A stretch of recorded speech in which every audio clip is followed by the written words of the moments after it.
清晨嘅風透過嗰個舊紗窗種入嚟，帶住初夏微涼嘅濕氣，吹過我鬚邊晨早花白晒嘅碎頭髮。我今年66歲啦，同我老公老陳手牽手，行過咗43個年頭。由當初懵懵懂懂嘅後生夫妻，熬到今時今日兩鬢斑白嘅暮年相伴。我一直以為大半輩子嘅風風雨雨都一齊行過嚟啦，下半生無非就係柴米油鹽嘅平淡相守。下半仲喺夕陽下互相扶持，安安穩穩咁行完人生最後呢段路。我真係發夢都冇諗過年過花甲，本來應該安享晚年嘅年紀，我居然會迎嚟一場幸福半生嘅婚姻變故。我嗰個68歲嘅老公陳建國，竟然會為咗一個日踩夜踩跳廣場舞嘅女舞伴，狠心逼我淨身出戶，一刀斬斷我哋40幾年嘅夫妻情分。更令我萬萬冇諗到嘅係，我心如死灰，完全冇猶豫咁簽咗張離婚協議書，啱啱攞到本康文嘅離婚證，前後不過短短半個鐘頭，一通電話打過嚟，嗰個鐵石心腸逼我離婚嘅男人，竟然會當住全村人所有人嘅面，卑躬屈膝咁跪喺地下，喊苦喊忽咁求我定翻轉頭。我哋呢代人嘅婚姻大部分都冇乜轟轟烈烈嘅拍拖戀愛，有嘅只係經人介紹，順其自然嘅磨合與守候。43年前，我23歲，老陳25歲，喺街坊鄰里嘅撮合之下相識相知。嗰陣時嘅日子真係窮到立，冇乜寬敞明亮嘅樓宇，冇乜方便嘅家電家私，我哋一齊逼喺一間唔夠20平米嘅小平房入面。日子雖然過得捉襟見肘，但就滿是溫暖。老陳後生嗰陣踏實肯幹，喺工廠入面做技術工人，吃苦耐勞，任勞任怨，每日早出晚歸，就係為了撐起我哋呢個小家庭。而我呢，就係在家操持家務，侍候老人家打理家事。後來先後生咗一仔一女，從此將自己所有嘅青春同心血全部分散傾住喺呢個家，傾住喺老公同埋仔女身上。一輩子好短，短到好似眨下眼咁，當初並肩打拼嘅後生夫婦，就變成呢滿頭白髮嘅老人家。歲月喺我哋塊面上刻滿晒巢皮皺紋，喺我哋嘅頭髮之間落滿霜雪。仔女們神早已經長大成人，各自成家立業，有咗自己嘅小家庭。平日裏忙住工作照顧仔女，好少返嚟咁大間屋，最後只係剩返我同老陳兩個人相依為命。身邊嘅老鄰居老朋友都話我哋係模範夫妻，相守40幾年，從來冇塊面紅過，冇嗌過交，晚年安穩順遂，真係恨死隔離。我都一直係咁以為，覺得呢輩子雖然冇大富大貴，但家庭和睦，老伴安穩就係最大嘅福氣。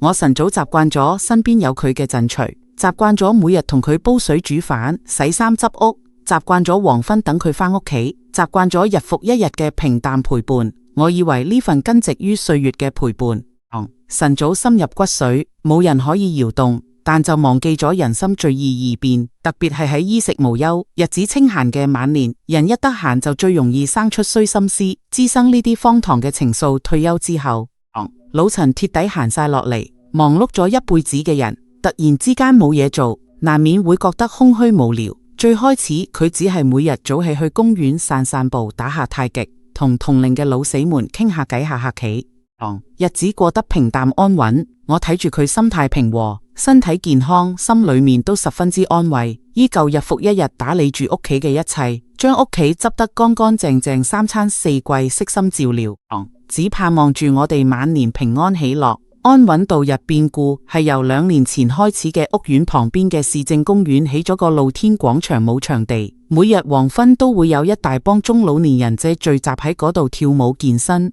非常之鬧熱。老陳睇住身邊嘅老同事、老鄰居都去跳舞消磨時間，耐唔住寂寞，都跟埋一份加入咗廣場舞嘅隊伍。剛開始跳舞嗰陣，老陳淨係跟住大隊人馬求其跳下，動作論論盡盡，態度好純粹，就係為咗磨練身體，打發空閒時間。每日黃昏吃完飯，佢去公園跳1個鐘頭舞，準時返屋企洗漱休息，日子依舊冇任何波瀾。我對此毫無異議。人老啦，有個嗜好，有個消遣，總好過成日悶喺屋企鬱不寡歡。只要佢身體健康，心情舒暢，我便心安。但唔知由幾時開始，一切都慢慢變晒味。老陳不再滿足於跟住大眾跳集體舞，開始專門去學雙人交詮舞。亦都喺呢個時候，佢認識咗我個改變我哋晚年生活嘅女人，佢嘅專屬女舞伴李梅。李梅比老陳細5歲，63歲，死咗老公好多年，冇仔冇女，自己一個人住。退休前係商場嘅售貨員，個人好外向，口齒伶俐，好識得打扮。就算年過60，依然妝容精緻，着衫時髦。同我哋呢啲常年匿喺屋企師奶樣，素面朝天嘅老太婆截然不同。佢深諳人情世故，把嘴甜到漏，好識得氹人，好識得點樣拿捏中老年男人嘅心思。自從同老陳結成固定舞伴之後，兩個人幾乎形影不離。原本準時返屋企嘅老陳，開始一次又一次推遲返屋企嘅時間，由最初嘅遲半個鐘到後來嘅遲1-2個鐘。甚至有時候天都黑透晒，先拖住疲練嘅身子返屋企。我起初從來冇往衰嗰方面諗，只當係佢哋跳舞排練節目，傾偈鬧熱，老人家揾點樂趣唔容易，我不應該管得太寬。直到後來各種細微嘅轉變接踵而至，令我不得不心生疑慮。老陳開始着重打扮，一輩子慳氣力用，從來唔講究着衫嘅佢開始主動去行新衫新鞋。每日出門口之前對住塊鏡反覆執頭髮，執靚件衫一絲不苟。佢本來唔中意噴香水，個人身上永遠係乾淨過實嘅柴米油鹽煙火氣。後來身上卻常常帶住淡淡嘅女士香水味，溫柔酸面，絕對唔係男人用嘅味道。佢部手機都開始無時無刻隨身帶住，設咗密碼從不離身。以前部手機隨便放喺屋企，邊個都可以睇。如今卻防我，防到好似防外人咁，連瞓覺都要擺喺枕頭邊，生怕我掂到半分。最令我心寒嘅係佢對我嘅態度轉變。相守40幾年，佢雖然唔叻講嘢，唔識浪漫，但一直都體貼顧家，對我溫柔包容。但自從認識李梅之後，佢對我日漸冷淡，百般挑剔。我煮咗一輩子嘅飯菜，以前佢總係話我煮嘅家常便飯最啱胃口，如今卻頻頻骨頭裏挑刺，話飯菜唔啱口味，一係太鹹，一係多油腐，一係太清淡，橫睇係睇都唔滿意。我執咗一輩子嘅家務，將屋企打理得井井有條，如今佢卻喐啲就嫌棄屋企污糟邋遢，布置俗氣，嫌棄我着衫老土，唔識打扮，個人死氣沉沉，毫無樂趣。以前得閒嗰陣，我哋仲會坐埋一齊傾下偈，講下仔女嘅近況，傾下街坊嘅論事。如今佢返到屋企之後，一係就低頭撳手機同人傳信息，一係就一頭倒落床瞓覺，對我一言不發，眼神裏面寫滿晒冷漠同埋厭煩。身邊嘅老鄰居最先睇出端倪，陸續有人私底下提醒我，叫我多點留意老陳同嗰個女舞伴。有人話成日見到兩個人喺公園舉止親密，跳舞嗰陣攬到實一實，貼到實一實，眼神曖昧，神早遠遠超過咗普通舞伴嘅距離。有人話睇見佢哋成日跳完舞之後一齊散步、買零食、飲奶茶，有講有笑，好似熱戀咁恩愛。仲有人話兩個人甚至會單獨相約，晨早起身晨運，特登避開人群獨處。聽到呢啲話嗰陣，我心裏面又酸又狗，充滿了委屈同埋不安，但依舊抱住一絲 pose 自我安慰。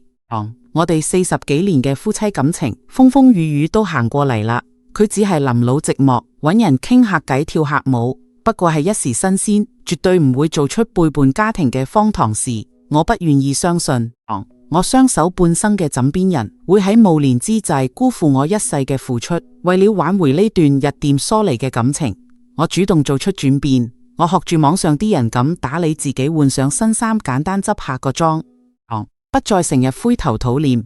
我主動揾佢傾偈，關心佢嘅身體，問佢跳舞嘅情況。我特意調整飯菜口味，變住花樣同佢煮佢最中意食嘅家常菜。我甚至主動提出，跟住佢一齊去公園跳舞，陪佢一齊消磨時間。但我嘅小心翼翼，主動遷就，百般挽留，換翻嚟嘅卻係佢變本加厲嘅厭煩同埋指責。佢毫不留情咁推開我，語氣冰冷到冇一絲溫度。你就咪去添亂啦！一把年紀，手腳硬行，跳得又肉酸，去到總是失禮死人。我同老李跳得好自在，唔使你喺度撒客和佢口中嘅老李，就係李梅。曾經佢對我有冇訴過衰年青？如今卻連一句親切嘅稱呼都冇，成個心，成對眼都係我個剛認識冇幾耐嘅舞伴。我睇住佢滿臉嫌棄嘅樣，心裏面好似被冰水狠狠淋透，涼到鐵骨。我默默忍耐，一次又一次退讓，同自己講人老了難免會糊塗，只要我多包容多體諒，佢遲早會醒悟，會回歸家庭，會記得我幾十年嘅陪伴與付出。但我嘅包容同退讓冇換嚟佢嘅回頭是岸，反而令佢更加肆無忌，徹底迷失喺短暫嘅新鮮感入面，徹底忘記咗自己嘅身份，忘記咗自己嘅家庭，忘記咗陪佢半生嘅結髮妻子。矛盾徹底爆發喺半個月前，嗰日係星期六，仔女帶住孫仔孫女返屋企團聚，一家人難得齊齊整整。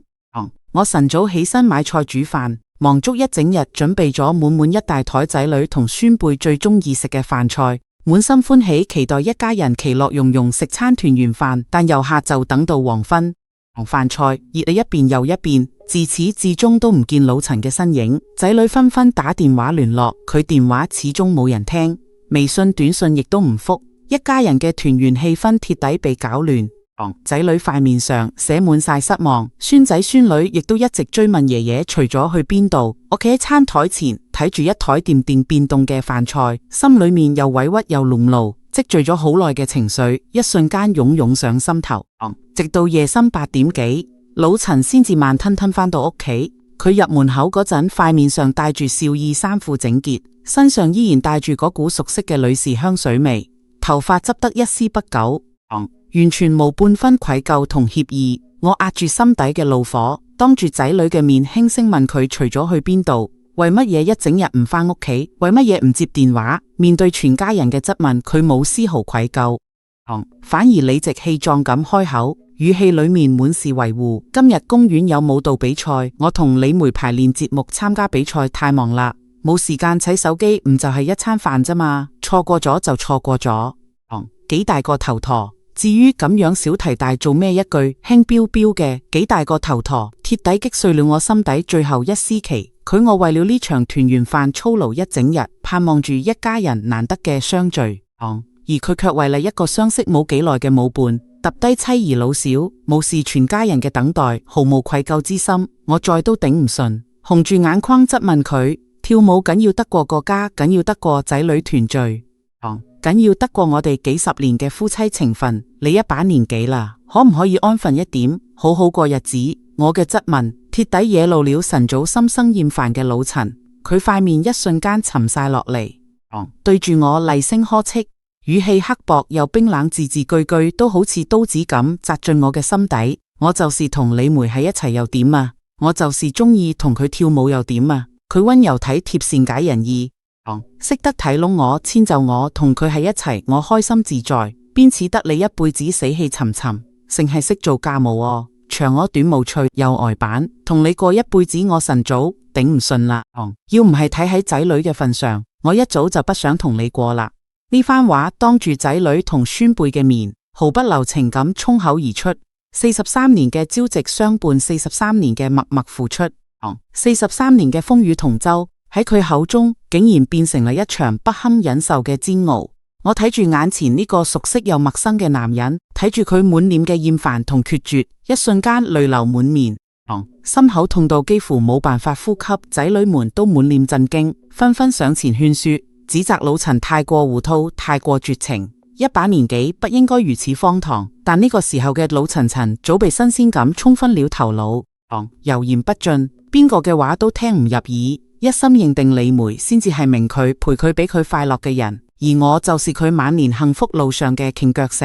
嗰日嘅團圓飯不歡而散，仔女們帶住失望離開，屋企再次恢復了冷清夜裏。我坐喺空落落嘅客廳入面，鐵夜難眠。我細細回想我哋走過嘅40多年歲月，回想我為呢個家付出嘅一切。後生嗰陣，我侍候老爺奶奶，養育仔女，操持家務，慳吃能用，將最好嘅都留給老公同仔女。自己一輩子勤能節約，任勞任怨。中年嗰陣，屋企大小能事，人情往來全靠我一個人打理。佢喺外面打拼，我守好後方，從來冇由佢有過半分後顧之憂。年老後仔女搬走咗，我依然悉心照料佢嘅飲食起居，事事以佢為先。滿心滿眼都係呢個家。我自問一輩子對得住佢，對得住家庭，對得住婚姻，從來冇半分虧欠。但到頭嚟卻落得個無趣呆板、討人厭煩嘅評價。我以為嘅相守一生，不過是我一廂情願嘅執念；我以為嘅安穩晚年，不過是我自我欺騙嘅假象人老珠黃。歲月無情，我耗盡半生溫柔同付出，終究抵不過人哋一時嘅新鮮陪伴。嗰一晚，我徹底諗通啦，人心留唔住，變咗嘅人玩唔返40幾年嘅感情再深厚，都抵不過佢一時嘅荒唐心動。既然佢晨早心生厭倦，執意想要新嘅生活，我又何必卑微狗仲勉強相守，徒留自己難堪痛苦大半輩子？我都在為人哋而活，為家庭，為老公，為仔女。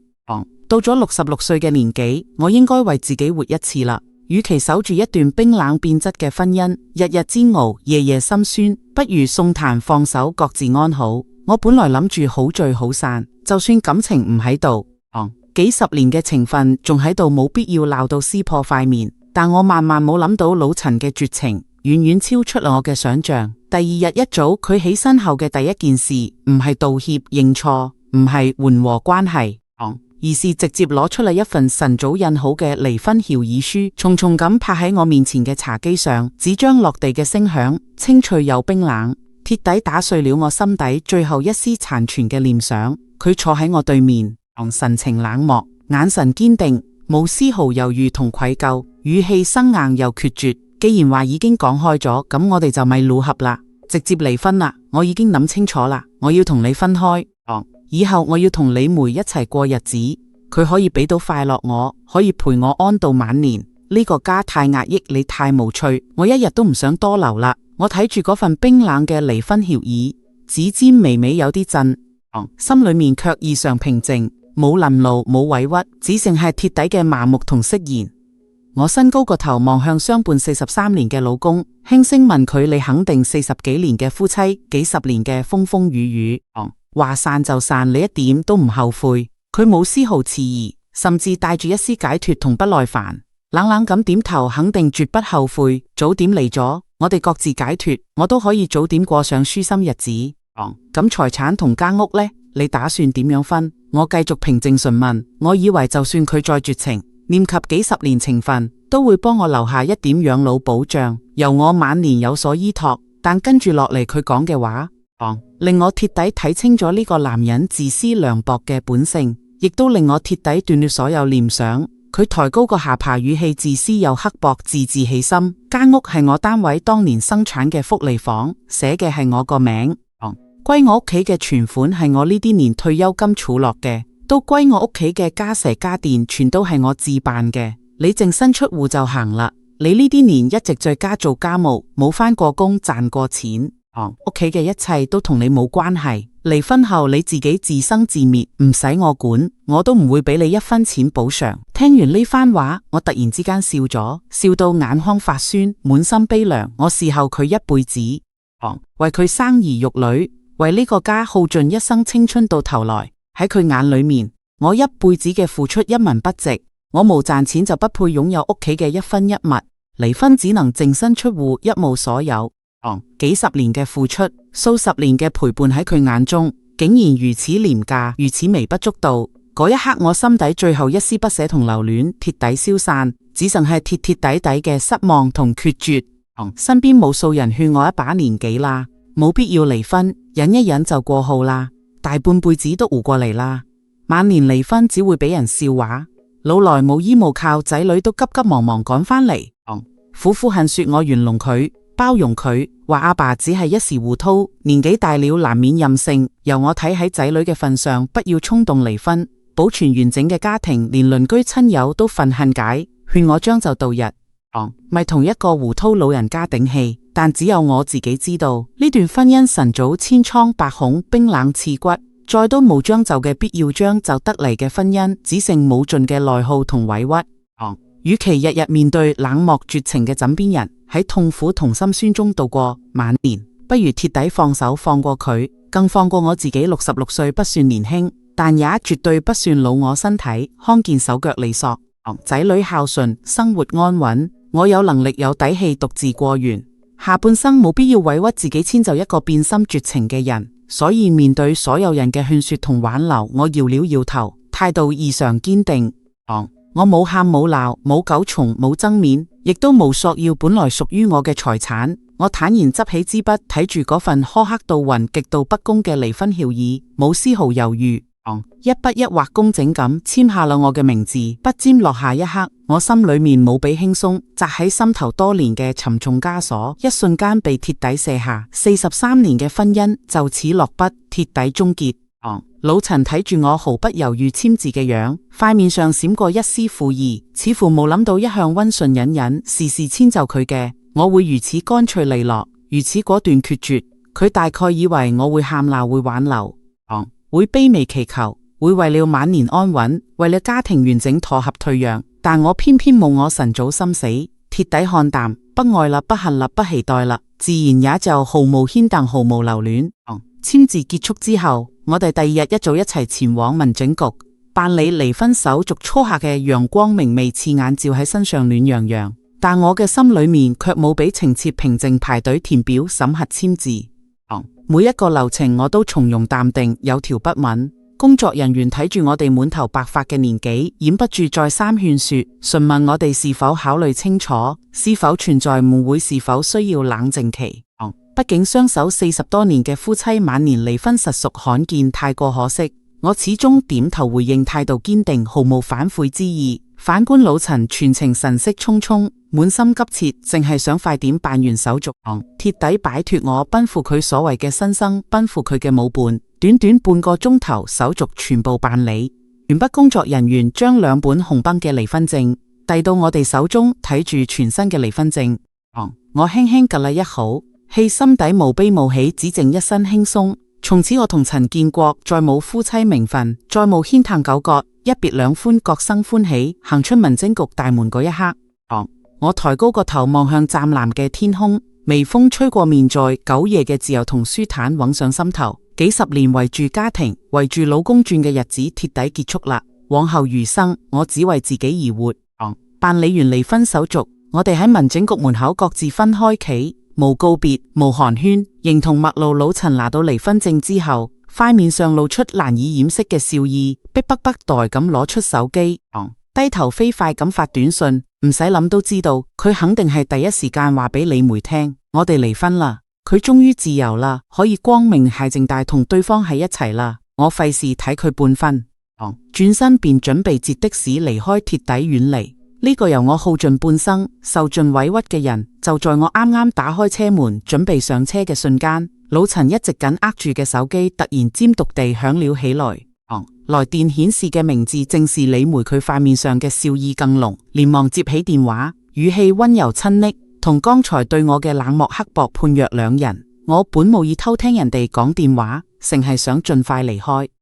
但空晒嘅路邊格外安靜，電話嗰頭嘅聲音清晰地傳了出嚟，字字句句清晰入耳。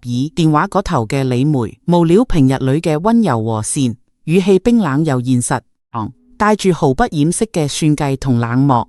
老陳，聽聞你離婚啦，咁我就開門見山直接講啦。我本來就係同你跳舞玩玩下啫嘛，打發晚年時間，你仲真係當真啊？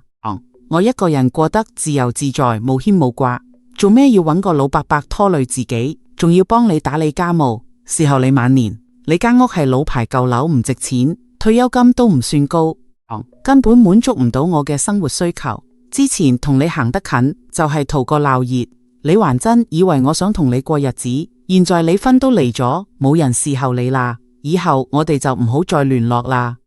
舞都唔使一齊跳啦，各自安好啦。短短幾句話，好似一記響亮嘅耳光，狠狠叫醒咗老陳，亦都徹底打碎咗佢所有嘅幻想同憧憬。佢塊面上嘅笑容一瞬間僵住，滿眼錯愕，唔敢相信自己聽到嘅一切。佢連忙對住電話急切解釋，苦苦挽回，語氣慌亂又卑微。小梅，你咪講笑啊！我真係離婚啦！我為了你捨棄了幾十年嘅家庭，捨棄了我個老伴，我以後就指望同你相伴到老啦。你點可以話只係玩玩下？你係咪嬲咗呀？係咪我邊度做得唔好？我都可以改，你唔好唔理我啦。但電話嗰頭嘅李梅心意已決，語氣愈發冷漠絕情。冇絲毫回旋嘅餘地。我冇同你講笑，係你自己太天真太糊塗，一把年紀了還分唔清虛實。我從來冇諗過同你過日子，係你自己自作多情，執迷不悟。你為我離婚係你自己嘅選擇，同我冇半點關係。我唔使你負責，你都咪嚟狗用我。以後我哋鐵底兩清去，互不打擾。話音落下，電話直接被無情掛斷。緊接住老陳嘅手機熒幕不斷彈出信息提示，微信被拉黑，電話被屏蔽。我個佢朝思暮想，為之拋家棄妻嘅女人，鐵底切斷了同佢所有嘅聯絡。乾脆利落，絕不拖泥帶水。短短幾分鐘嘅時間，老陳由滿心歡喜重獲新生嘅喜悅老風，一瞬間跌入谷底，鐵底淪為一場笑話。佢呆呆地企喺原地，手裏面緊緊抓緊住嗰本全新離婚證，成身僵硬，塊面慘白到好似張紙咁，眼神空洞無神，成個人鐵底懵咗。佢唔敢相信自己不顧一切，狠心絕情，負棄家庭，拋棄結髮妻子，動上半生安穩換翻嚟嘅所謂真愛，竟然只係一場精心策劃嘅消遣，一場自欺欺人嘅大笑話。佢弄翻轉頭望向我，睇住企喺一旁神色平靜淡然自若嘅我，睇住我眼底毫無波疝鐵底釋然嘅樣，一瞬間幡然醒悟。佢終於明白邊個先至係真正陪佢吃苦，真心對佢默默守護佢一輩子嘅人。終於明白邊個係虛情假意，貪圖新鮮感，淨係想消遣玩樂嘅愛人。終於明白佢親手揼走嘅係一輩子最珍貴最安穩嘅幸福，拼命追逐嘅不過是鏡花水月，一場空夢。巨大嘅悔恨恐慌，絕望一瞬間直盡了佢，壓到佢抖唔過氣。前一秒還冷漠絕情執意離婚，絲毫不念舊情嘅68歲老人，呢一刻鐵底放下啦所有嘅尊嚴同倔強。佢猛地衝到我面前，等唔切我反應過嚟，對腳一軟，碌通一聲重重跪倒喺我面前。堅硬嘅水泥地面被佢砸到發出沉悶嘅聲響，震到人心頭都有點發弄。呢一跪用盡咗佢所有嘅底氣同呆傲。佢伸高個頭，滿頭白髮凌亂散落，成塊面通紅淚水一瞬間縱湧而出，順住布滿皺紋嘅塊面肆意流淌，眼神裏面滿是卑微悔恨同恐慌，聲音縫頭沙十，帶住撕心裂肺嘅哭腔，當住路邊行雷閃電來往行人嘅面，死死扯住我嘅三腳，苦苦哀求老婆，我錯啦，我真係知錯啦。我一時糊塗，鬼迷心力，被外人遮蔽了雙眼。我對你唔住，對你唔住呢個家。我不應該為了外人逼你離婚，不應該辜負你一輩子嘅付出。你玩弄我好唔好？我哋復婚，我哋返屋企，我以後再都唔去跳舞啦，再都唔亂諗啦。我呢輩子淨係好好對你，好好兒保你，求求你唔好揼低我。佢一邊痛哭流涕地舔悔，一邊用力叩頭，姿態卑微到了塵埃裏。路過嘅行人紛紛停低腳步圍觀，議論紛紛，有人嬉舊感趯，有人搖頭惋惜，有人嘲笑佢糊塗可笑。眾人嘅目光聚焦喺我哋身上，鬧熱又刺眼，但佢晨早顧唔上任何面子，滿心滿眼只剩下無盡嘅悔恨同埋挽回我嘅執念。佢死死抓緊住我嘅三腳，生怕我轉身離開，一遍又一遍地重複住道歉同哀求，淚水打濕了衣襟，亦都浸透了我嘅三腳。我低頭睇住跪喺地下痛哭流涕、卑微求饒嘅男人，睇住呢個我相伴43年、傾盡半生溫柔對待嘅老公，心裏面冇絲毫波，冇心疼，冇同情，更冇一絲想要擰翻轉頭嘅念頭。我嘅心晨早喺佢一次又一次冷漠挑剔、狠心逼離，由我淨身出戶嘅嗰一刻就已經鐵底死透啦。人心唔係石頭，經唔起一次次嘅寒涼同消耗，失望儲夠啦。愛意鐵底耗盡啦，就再都翻唔去啦。我輕輕但好堅定咁掰開佢死死抓緊住我三腳嘅手，動作溫柔，態度決絕，無半分鬆動。我平靜地睇住佢，語氣淡然無波。陳建國，太遲啦！喺你執意要離婚，逼我淨身出戶，毫不念及幾十年情分嘅時候，我哋之間就鐵底結束咗。係你親手打碎了我哋一輩子嘅感情，親手拆散了我哋嘅家，親手放棄了我。如今你落得一場空，唔係我嘅錯，係你自己糊塗，你自己貪心，你自己咎由自取。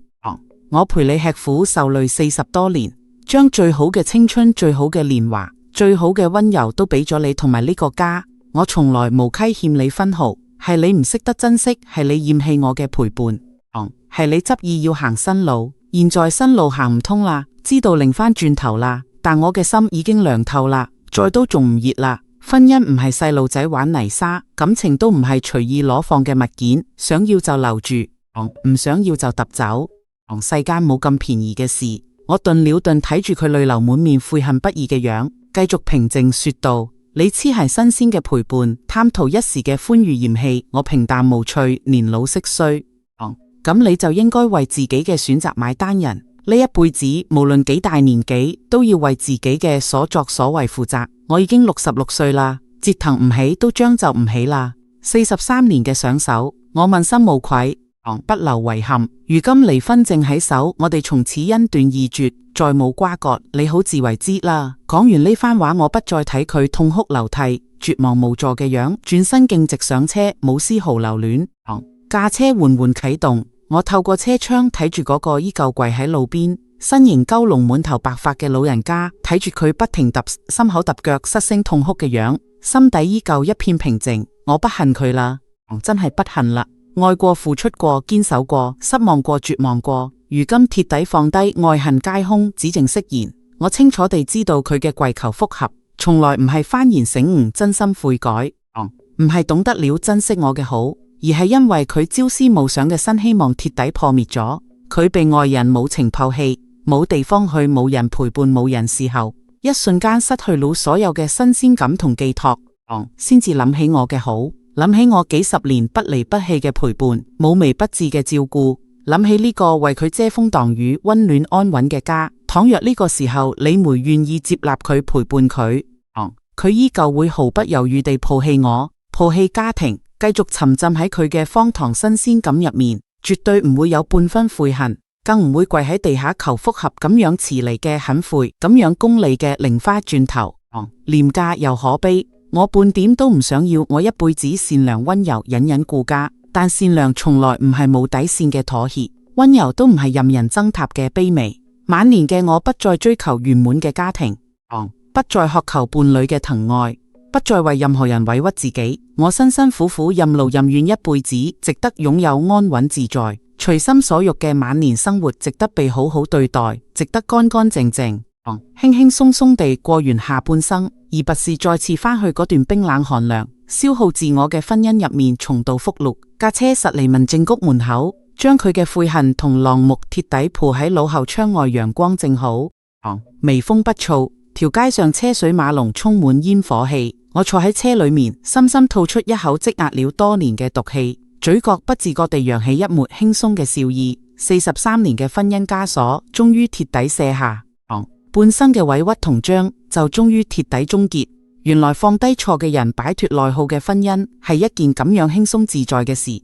人呢一生無論後生定係年攞，最可貴嘅從來唔係勉強維繫嘅圓滿，而係清醒通透嘅自我。後生嗰陣，我哋為家庭、為責任、為生活奔波忙碌，不得不隱忍退讓、委屈求全。但到咗暮年歷經半生風雨，睇過人情冷暖，晨早看透世事無常，更應該明白餘生短暫，萬般皆浮雲。唯有攞悅自己，善待自己，先至係終身修行老陳嘅結局，係佢一手造成嘅。佢貪圖暮年新鮮感，漠視結發夫妻情，拋棄半生陪伴嘅愛人，最終被新鮮感反噬，落得孤身一人，悔恨終生嘅下場。呢個係佢應得嘅結局，係佢為自己嘅糊塗同自私付出嘅代價。而我雖然耗費了半生青春，錯付了半生真心，但我從來冇後悔我嘅選擇。我嗰段簽字離婚、不苟言、不定返轉頭、不內耗，係我呢輩子最清醒、最正確嘅決定。往後餘生，我不再係邊個嘅老婆，不再係邊個嘅保姆，不再圍住一切人嘅生活打轉。我只係服我自己一個歷經風雨、坦然通透、熱愛生活嘅老太婆。我可以隨心所欲地安排自己嘅生活。晨早起身睇朝陽，黃昏欣賞晚霞，得閒嗰陣行街散步，養花種草，睇書品茶，陪伴仔女孫輩安享清閒，唔使再小心翼翼遷就人哋，唔使再任勞任怨付出不被珍惜，唔使再忍受冷漠同忽視。呢場暮年嘅婚姻變故望落荒唐可笑，卻由我徹底看透了人性，讀懂了生活真正嘅陪伴。從來唔係一時嘅花言巧語、新鮮感爆棚，而係日復一日嘅不離不棄、默默堅守，真心相待。一時嘅曖昧歡愉終究短暫，柴米油鹽嘅長久陪伴先至最珍貴。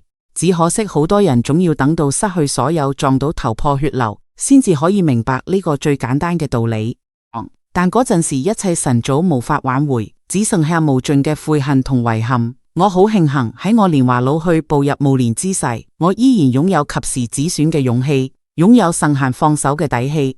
就算相守半生，就算付出良多，只要真心被辜負，心情被爭奪，我就感覺斷抽身鐵底離場。婚姻嘅意義從來唔係相互捆綁、彼此消耗，而係雙向奔赴，彼此珍惜、互相扶持。單向嘅付出同堅守，終究撐唔起長久嘅幸福。勉強盟合嘅婚姻，終究熬唔過歲月嘅考驗。如今我手持離婚證，一身輕鬆，前路坦多，餘生可期。那些逝去嘅歲月，錯付嘅真心，破碎嘅過往，都將隨風散去，成為過往雲煙。我不特抱怨命運嘅波折，不遺憾半生嘅付出，只感恩自己嘅清醒同勇敢。66歲告別錯嘅人，重啟新嘅人生。從來都唔算遲，往後風霜雨雪我自度三餐，四季我自安，不負歲月，不負自己，靜靜享受屬於我嘅安穩晚年，安然度日自在下半生。